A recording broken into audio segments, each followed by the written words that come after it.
ما غوښتل یو ریښتینی حقیقت ومومم چې انسان ته یقین ورکړي. بیا د الله تعالی په توفیق په 1965 کال کې مې د حضرت عمر بن الخطاب رضی الله عنه د ژوند کیسه ولوستله او له هماغه ځایه زما د اسلام سفر پیل شو. کله چې څوک بودایي وي، طبیعي ده چې د ګوتاما بودا په تعلیماتو باور لري. خلک د هغه پر ارزښتونو او د روحاني لارښوونو تکیه کوي. د هغه یو مهم تعلیم دا و چې رنځ او کړاو د ژوند یو رښتیا ده. خو کله چې زه ځوان شوم، ما احساس کړه چې په دې تعلیماتو کې یو څه کم دي. که څه هم ځینې ښې خبرې پکې وي، لکه عاجزي او د نفس پاکوالی او دا چې انسان د خپل خواهشاتو غلام نشي، خو بیا هم زما لپاره دا بشپړه متوازن نه و. ما فکر کوم منطقي توازن پکې نشته. له همدې امله زما په ذهن کې شکونه پیدا شول. ما له ځانه وپوښتل، آیا دین رښتیا دومره سخت دی؟ که دا یوازې د خلکو لخوا زیات شوي قوانین دي؟ هماغه وخت ما احساس کړه چې زما په ژوند کې لا هم یو مهم شی کم دی. وروسته زما مشرق خور لارې زه کلیسا ته ولاړم. عیسویت راته ډېر خلاص او آزاد ښکاره شو. داسې احساس کېده لکه هر څه اجازه لري. که څه هم په اصلي تعلیماتو کې ځینې محدودیتونه شته، خو په عملي ډول خلک داسې بیانوي لکه هر څه سم دي. دوی وایي که ته یوازې د عیسی علیه السلام سره مینه ولري او په هغه ایمان ولري، نو ته به نجات ومومي.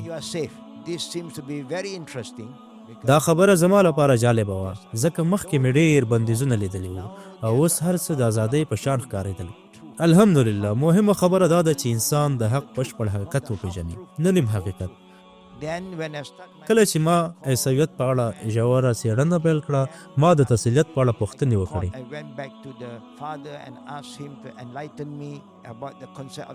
مقدس پلار، مقدس زوی او مقدس روح، خو زه له ځوابونو قانع نه شوم.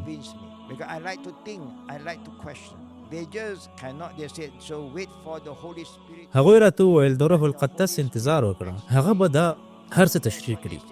نو ما الله تعالی ته دعا پیل کړه او مې ویل، ای الله، زه تا لټوم، ما ته هدایت راکړه.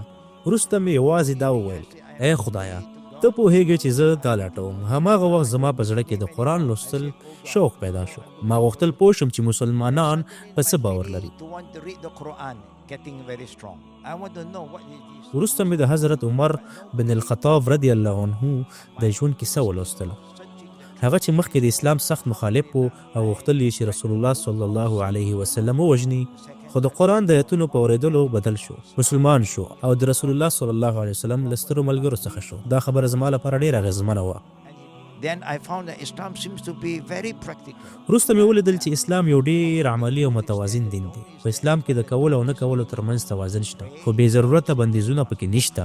انسان لمونځ کوي خو په عین وخت کې کار هم کوي. انسان کولی شي کورنۍ ولري، تجارت وکړي، نکاح وکړي او عادي ژوند وکړي. هر څه په توازن کې دي.